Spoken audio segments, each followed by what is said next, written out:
Deməli, bu videoda işıqlanma qurşaqları ilə bağlı testin izahı ilə sizin qarşınızdayım.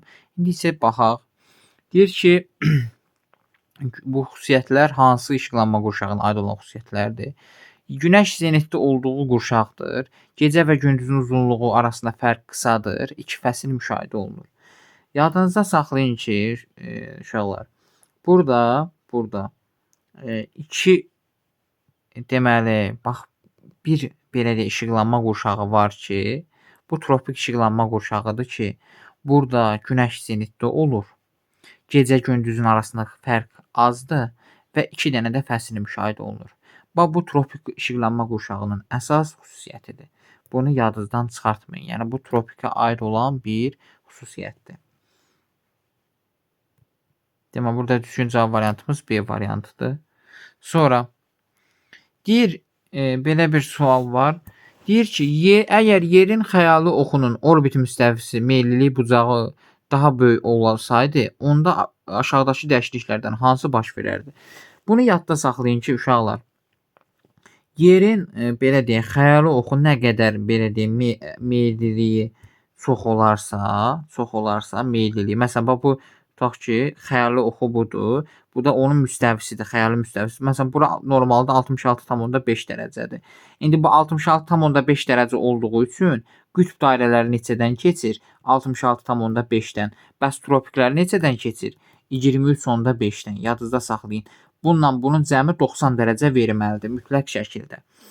İndi burada deyir ki, əgər meyillilik çox olarsa, yəni meyillilik 66 dərəcədən çox olarsa, onda nə olacaq? Məsələn, meyillilik burada 66-dan 66 deyil, məsələn, olur tutaq ki, 80 dərəcə, məsələn, ya 70 dərəcə meyillilik varsa, 70 dərəcə, onda nə olacaq? Yadınızda saxlayın, təbii ki, qütb dairəsi 70-dən keçəcək, tropiklər isə 20-dən keçəcək. Bunu yadınızdan həmişə bu qaydanı yadda saxlayın ki, əgər yer nə qədər meyillidirsə, yer öz xəyali müstəvisinə nə qədər meyillidirsə, o qütb dairələri o meyillilik dərəcəsinə. Məsələn, bura 70 dərəcədə meyillidir, qütb dairəsi avtomatik 70-dən keçir. Tropiklər isə 20-dən. Çünki 70 ilə 20-nin cəmi 90 dərəcəni verməlidir. Yəni düz də bucaq meyilliliyin verməlidir. İndi burada fikir verək. İndi bu vəziyyətdə fikir verək, görək nə dəyişiklik olur. Tropik işıqlanma qurşaqları daha geniş olardı. Xeyr. Əvvəl 23,5-lərin arasında idisə, indi 20-lərin arasındadır. Bu kiçilərdir, genişlənməzdir. Yəni bu səhv fikirdir. Fikir verin, bu düzgün deyil. Azərbaycanda yay fəsli daha isti olardı. Azərbaycanda yay fəsli əslində daha soyuq olardı. Niyə? Çünki burada tropik bizdən uzaqlaşardı. Biz indi 23,5-dir, 20 olardı bu vəziyyətdə. Bu da səhvdir. Şimal qütb dairəsi daha şimaldan keçərdi. Bəli, əvvəl 66,5-dən idi, indi 70 dərəcədən keçir. Bu doğrudur, 3 doğrudur. Bakı şəhərində günəş şüalarının minimum düşmə bucağı mövcud vəziyyətə görə daha böyük. Bəli, minimum düşmə bucağı dediyi əks tərəfə görə hesablanır. İndi burada fikir ver. Əvvəl 23,5-də günəş zenitdə deyildi. İndi isə 20-dədir, düzdür. Bakı şəhərində indi deyir ki, Bakı şəhər günəş şüalarının minimum düşmə bucağı mövcud vəziyyətə görə də daha böyük olardı. Yəni daha çox olardı da. Çünki günəş 23,5-dən 20 dərəcədə artıq zenitdədir. Əslində burada bu fikir səhvdir. Minimum düşmə bucağı mövcud vəziyyətə görə, minimum düşmə bucağı mövcud vəziyyətə görə daha çox böyük olardı, yox, daha az olardı da. Minimum düşmə bucağı daha az olardı. Bax, belənçi götürməlidir. Burada nəsə cümlədə səhv gedib uşaqlar. Daha belə deyək də, minimum düşmə bucağı ümumiyyətlə əslində düz deyib böyük olardı. Yəni mövcud vəziyyətə görə minimum düşmə bucağı daha çox olardı. Yəni məsələn əvvəl 30 dərəcə idi, indi olardı məsələn 20 dərəcə. Belə bax, belə olmalı idi. Bu fikrə görə əsasən nə edirik biz? Burada 2 və daha doğrusu 3 və 4-ü biz götürürük. Burada cavab variantımız A variantıdır. Sonra növbəti test tapşırığına baxaq. Tropik işıqlanma qurşağı üçün aid olan xüsusiyyət. Fəsil aydın seçilir. Aid olan xüsusiyyət deyir. Fəsillər aydın, bütün fəsillər seçilmir. 2 fəsil var. Gecə və gündüz adi növbələşməsi pozulur. Xeyr, pozulmur. Qütblərdə pozulur. Tropik xəttləri ilə qütb dairələri arasında da xeyr, tropik xəttlərlə qütb dairələri arasında mülayimdir. Tropiklər isə iki tropik xəttlər arasında, şimal və cənub tropiki xətti arasındadır. Bu da səhvdir. Günəş heç vaxt zenitdə olmur. Xeyr, zenitdə olur. Bütün məntəqə günəş ildə 2 dəfə ən azı zenitdə olur. Bəli, bu tamamilə doğrudur. Burada düzgün cavab variantımız E-dir. Sonra qütb deməli qütb mülayim və tropik işıqlanma qurşaqlarının hər üçündə də yerləşdiyi materiklər. Yadınızda saxlayın ki, Afrika materiki deməli tropikdə yerləşir. Bir də mülayimdə yerləşir. Tropik və mülayim işıqlanma qurşağında yerləşir. Qütblərdə yerləşmir. Deməli Afrika səhvdir. Fikir verin. Burada Antarktida demək olacaq mülayim, daha doğrusu tropik işıqlanma qurşağı. Bax, əsasən tropik cənub belə deyək də qütb işıqlanma qurşağında yerləşəcək. Antarktida tropik işıqlanma qurşağı yoxdur.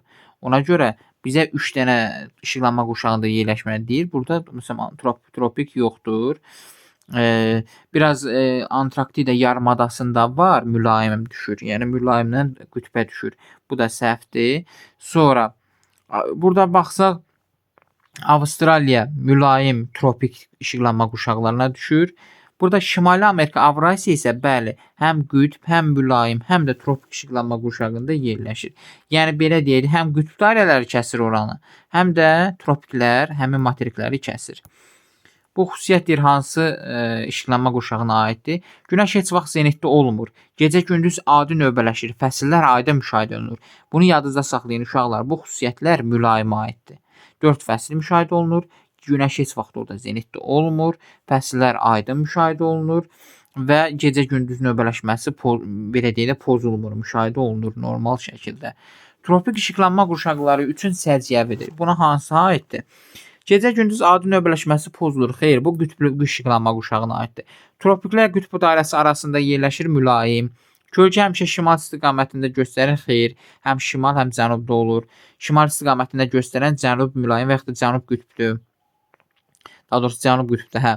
Mülayim bütün məntəqələrdə il ərzində günəş 2 dəfə zenitdə olur. Bəli, ta ki gəlib o sərhədlər var. 23 şimal tropiki, 23 cənub tropiklərində bir dəfə, onlar arasında olan bütün məntəqələrdə isə 2 dəfədir.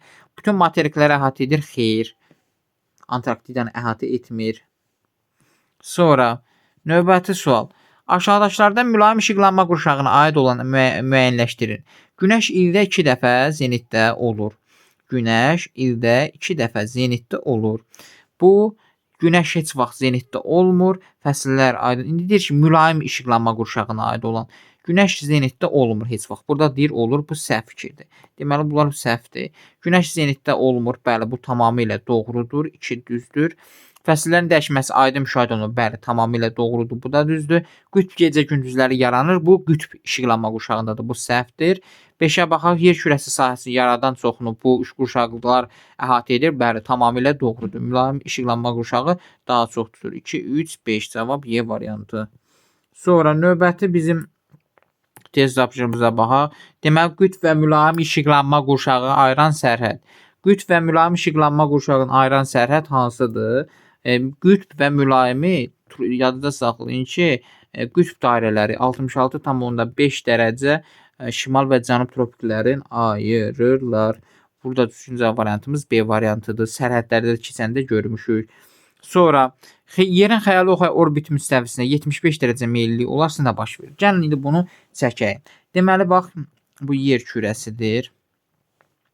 Yerin xəyali oxu öz müstəvisinə deməli meyliliyi 75 dərəcədir. Demək 75 dərəcədirsə qütb dairələri 75-dən, tropiklər isə nə qədər olacaq? Tropiklər isə biraz səliqəli çəkək. Deməli qütb dairələri 75-dən, tropiklər isə keçəcək deməli 15 dərəcədən. Cəmi 90 verməlidir. Bunu yadınızda saxlayın. Qütb dairəsi ilə tropikin cəmi 90 verməlidir. 15-dən. İndi burada deyir ki, mülayim işıqlanma qurşağı kiçilərdir. Əvvəl 66,5 idi, indi 75 olub. Əvvəl 23 idi, indi bu 15 olub. Deməli genişlənərdi, kiçilməzdi. Bu səhvdir. Tropik işıqlanma qurşağı böyüyər, qütb işıqlanma qurşağı kiçilərdir. Əslində tropik kiçilir, çünki əvvəl 23-lərin arası idi, indi 15-lərin arasındadır. Bu əslində kiçilir. Tropik və işıqlanma qurşaqları kiçilərdir. Bəli, tropiklər də kiçilir. Əvvəl məsələn 66-lar idi qütb dairələri, indi qütbləri arası, indi 75-dir. Qütb də kiçilir, tropik də kiçilir. Bu tamamilə doğrudur. C variantı. Sonra tropik işıqlanma qurşağında yerləşən ölkələri müəyyən edin. Bu xəritə biliklərinizə əsaslanır. Əsasən ekvator boyu ərazilər, ekvatora yaxın olan əraziləri biz seçməliyik. Biz burada 23.5-lərin, yəni şimal tropik və cənub tropikin arasında yerləşən ölkələri seçməliyik. Məsələn, burada Filippindir, qeyd edə bilərik. İndoneziyanıdır, biz götürə bilərik. Albaniyadır, tropikdən kənardır. Əfqanistandır, Yeni Zelandiyadır, bunlar tropikdən kənardır. Bunu xəritədə də baxa bilərsiniz. 4-5 cavab Y variantı. 9-cu növbəti suala baxaq. Deyir ki, yer oxu ilə orbit müstəvisinə 70 dərəcə meyl olarsa nə baş verir? Burada görürsünüz meyillilik 70 dərəcədir. Qütb dairələri 70-dən keçəcəkdir. Tropiklər isə 20-dən keçəcək. Mülayim işıqlanma qurşaqları kiçilərdir. Əslində xeyr, böyüyərdir. Əvvəl 66-23 idisə, indi 70-20-dir. Bu səhv fikirdir. Tropik işıqlanma qurşağı böyüyər. Qütb xeyr, əslində tropik kiçilərdir. Əvvəl 23.5-lərin arası idi, indi 20-lərin arasındadır. Bu səhv fikirdir. Tropik və qütb işıqlanma qurşaqları kiçilərdir. Tamamilə doğrudur. Həm tropik, həm də qütb işıqlanma qurşaqları kiçilər. Çünki əvvəl 66.5 idi, indi 70-dən keçir qütb dairələri. Tropiklər də əvvəl 23-lər arası, 23.5-in arası idi, indi 20 dərəcənin arasında yerləşir. Mülayim işıqlanma qurşağına aid olan əlamətləri müəyyən edin. Baxaq, bu mülayim işıqlanma qurşağıdır. 23.5-66.5 dərəcə arası. Günəş ildə 2 dəfə zenitdə olur. Bu tamamilə səhv fikirdir. Günəş heç vaxt zenitdə olmur. Bu tamamilə doğrudur. Mövsüm fəsli dəyişkənliyi müşahidə olunur. Bu tamamilə doğrudur. Qütb gecə müşahidə yaranmır. Bu səhvdir. Yəni qütb gecə gündüz yoxdur. Yer kürəsi yarıdan çoxun bu sahə tutur. Cavab Y variantıdır. Sonra növbəti sonuncu sualımıza baxaq. Tropik işıqlanma qurşağı. Tropik xəttləri ilə qütb dairələri arasında bu mülayimdir, bu səhvdir, bu mülayimdir. Bu bizə tropiki deyir, bu səhvdir. Günəş heç vaxt zenitdə olmur, xeyr olur. Fəsillər ayda müşahidə olunur, xeyr, 2 fəsil müşahidə olunur. Bütün məntəqələrdə günəş ən azı ildə bir dəfə zenitdə olur, tamamilə doğrudur. Gecə gündüzün növbələşməsi pozulmur, bu qütblərdə olur. Bunu yadınızda saxlayın. Bugünkü testimizin də izahı bu qədər. Sağ olun.